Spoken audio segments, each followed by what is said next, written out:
husband uploaded his mind onto a chip that allowed me to explore his subconscious. As of recent, our marriage has wandered into dark waters. Sex is rare. Our bed has since been divided in two, and him uttering the words, "I love you," proves to be an arduous affair. This was our way out, or rather, our way back in. An experiment tested only on a few prior to us. A love letter from the mind, a cancer-ridden war vet to his wife and kids. One they could play over and over again, even after he's gone.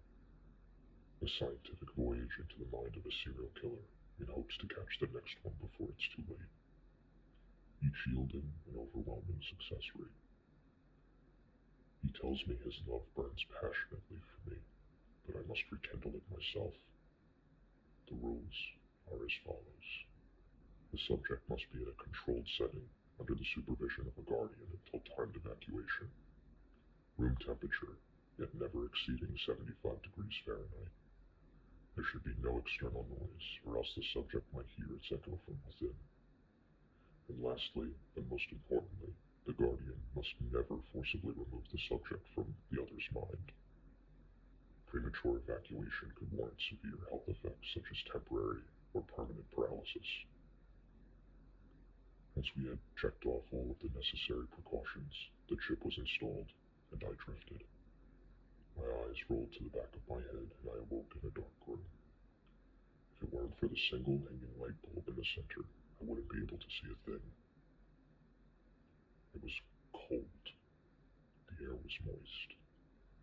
Kind of like walking along a shoreline as the crashing waves slightly spray you with a salty mist. I guess I was hoping for a long hallway, lavishly decorated with framed pictures of some of our best memories together. But that leans more into Hollywood than reality, doesn't it? I walked closer to the light, the puddled ground below reflecting my naked body back to me. I called out for my husband. No response. It seems that finding our once fervent love now proved to be a needle in a dark labyrinth of a haystack.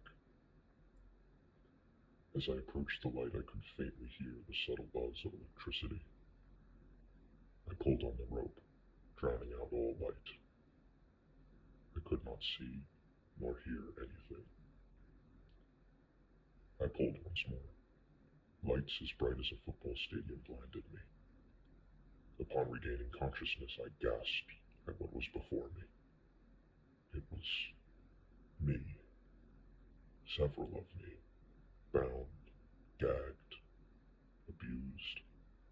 In most scenarios, I was dead. In others, my God. I shut my eyes and repeated to myself that this wasn't real. But before I could regain my composure, I realized that the sick, twisted man, whose mind unraveled before me, was monitoring my body. Had he killed me? And if he did, am I trapped in this prison for eternity? Am I trapped in this prison for eternity? Am I trapped in this prison for eternity? Am I trapped in this prison for eternity?